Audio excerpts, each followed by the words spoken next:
प्रश्नावली 1.1 का सवाल है, निम्नलिखित संख्याओं का एचसीएफ ज्ञात करने के लिए यूक्लिड विभाजन एल्गोरिदम का प्रयोग कीजिए। ये अभी इस एल्गोरिदम के बारे में हम लोग पढ़े हैं कि ये दो संख्याओं के एचसीएफ निकालने के लिए इस्तेमाल किया जाता है। तो 135 और 225 का कह रहा है, इसका एचसीएफ हमको यूक्लिड विभाजन प्रमेय का प्रयोग करके, एल्गोरिदम का प्रयोग करके इसको बनाना है। आइए, इसमें ए किसको मानना है, बी किसको मानना है बता दिए थे। जो बड़ी संख्या है उसको ये मानना है। तो ए बराबर हो जाएगा 225 और बी बराबर हो जाएगा 135। और यूक्लिड विभाजन प्रमेय से, विभाजन एल्गोरिथम से क्या कहता है, ए बराबर बी क्यू प्लस आर। ये आर होगा बी से छोटा और 0 के बराबर या 0 से बड़ा। अब स्टेप वाला में ए का मान हम कितना माने हैं 225, बी का मान 135। आगे क्या करेंगे, इसके लिए हम लोग क्या करेंगे, इधर जो शुरू में हम लोग जो एचसीएफ सीखे थे वहीं प्रयोग करेंगे। भाग देंगे, 1 से कटेगा 135, 5 में से 5 घटा 0, 12, 9, 90। यानी भाज्य बराबर भाजक गुने भागफल प्लस शेषफल। तो भाजक गुने भागफल प्लस शेषफल कितना आया 90। अब स्टेप 2, अब इसका हम लोग करेंगे स्टेप 2। स्टेप 2 में क्या करना है कि ये जो हमारा शेषफल बच रहा है ना, ये अब हो जाएगा भाजक, और ये जो हम विभाजक था ये हो जाएगा भाज्य। अब इसको आने दीजिए 135 यहाँ पे। अब इसमें इससे भाग दीजिए, तो 90 को एक बार में कटाइएगा तो 90 कितना बच जाएगा 5, 45। अब यहाँ हम मानेंगे इसको 135 को कितना ए, तो 90 गुना 1 प्लस 45, 90 गुना 1 प्लस 45 हो गया स्टेप। फिर सेम स्टेप थर्ड के साथ भी करना है इसी तरह। ये अब मेरा जो शेषफल बचा वो बनेगा भाजक, और ये जो अभी भाजक जो बना हुआ था ई बनेगा भाज्य। अभी 90 को इधर आने दी, 45 गुना 90 कट गया। हमको तब तक करना है जब तक कि शेषफल मेरा 0 आ नहीं जाता है, ठीक है। तो यहाँ हमारा भाज्य क्या है 90, तो ये यहाँ पे 90 है, तो 45 गुना 2 प्लस 0, 45 गुना 2 प्लस 0 जब मेरा रिमाइंडर 0 आ जाए तो हम वहीं पे इसको छोड़ देंगे। जब मेरा रिमाइंडर 0 आ जाएगा वहाँ पे हम सॉल्यूशन करना छोड़ देंगे। वहाँ जो b का मान होगा वहीं हमारा एचसीएफ होगा।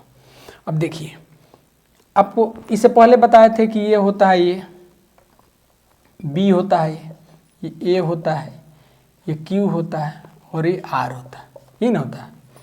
यहाँ देखिए, ये है ये है b, ये है q और ये है r। हम कब छोड़ देंगे इसका सॉल्यूशन करना, जब मेरा r कितना आ जाएगा 0। तो यहाँ जो हमारा एचसीएफ होगा, एचसीएफ कितना होगा 45 यानी 45 आंसर, ठीक है। इसमें कुछ नहीं करना, स्टेप बाय स्टेप जो ये है ना, एक बार इसको कर लीजिए, इसी के हिसाब से जो कीजिए। आप इस पर कोई भी सवाल होगा तो आप इसको बना लीजिए। एक सवाल और हम आपको बताते हैं, इससे का आपके प्रश्नावली का ये तीसरा नंबर क्वेश्चन है, एक ही का तीसरा नंबर है। इसमें दिया हुआ 870 और 225। इसमें हम बताए थे कि ये और बी किसको मानना है, तो सबसे बड़ा होगा उसको ये मान लीजिए 867, और छोटा होगा उसको बी मान लीजिए, ठीक है। अब यूक्लिड विभाजन प्रमेय का प्रयोग कीजिए। यूक्लिड विभाजन एल्गोरिथम से ये क्या कहता है, ये बराबर बी क्यू प्लस आर, जहाँ आपका r होगा b से छोटा और 0 के बराबर या 0 से बड़ा। अब स्टेप पहला आइए, इसमें स्टेप पहले लेके आइएगा। तो ये कितना माने 867, b 200 55। अब इसको आगे कैसे लिखे, तो इसको हम आपको बताए थे ना अभी, उसी तरह इसमें कीजिए। ये 867 है ना, 867 255 में से भाग दीजिए। 25 25 3 75, 3 से कटेगा, 5 3 15 का 5, आप 5 दिए 15 1 16, 3 दूनी 6 1 7, ठीक है। 7 में से 5 घटल 2, 6 में से 6 0 1, ठीक है।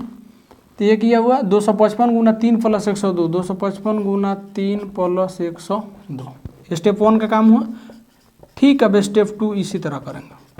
स्टेप 2 में क्या करेंगे, ये इसको इस तरह करेंगे और ये ऊपर वाला जो बाएं हाथ में इसको यहाँ लिख देंगे 255 को, और इसमें भाग देंगे 2 से, 204 घटाइए, 5 में से 4 घटल 1, ये 5 में से 0 घटा 5 कट गया।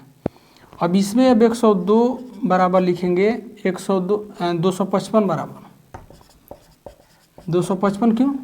क्योंकि ये भाज्य है 255, तो भाजक गुने भागफल प्लस शेषफल। चूंकि हमारा जो पहले जो शेषफल आया था ना, ये शेषफल अब मेरा बनेगा भाजक, ये b का काम करेगा, ठीक है। यहाँ पे तो ये b क्यू प्लस r होगा ना, तब b लिखेंगे 102, q का मान कितना है 2, आप प्लस r कितना है 51। ये हो गया स्टेप 2 का काम। स्टेप 3 का भी यही काम है। स्टेप 3 में क्या है जी, अब ये जो मेरा शेषफल है उसको बनाएंगे हम भाजक, और ये जो पहले से जो भाजक बना हुआ था उसको भाज्य बनाने दे। 151 दूना 102, ऐसे कट जाएगा, क्या बचेगा 0। हम आपको क्या बोलेंगे, जब 0 आएगा तो ये बाएं वाला इधर का क्या होता है, एनसीएफ होता है।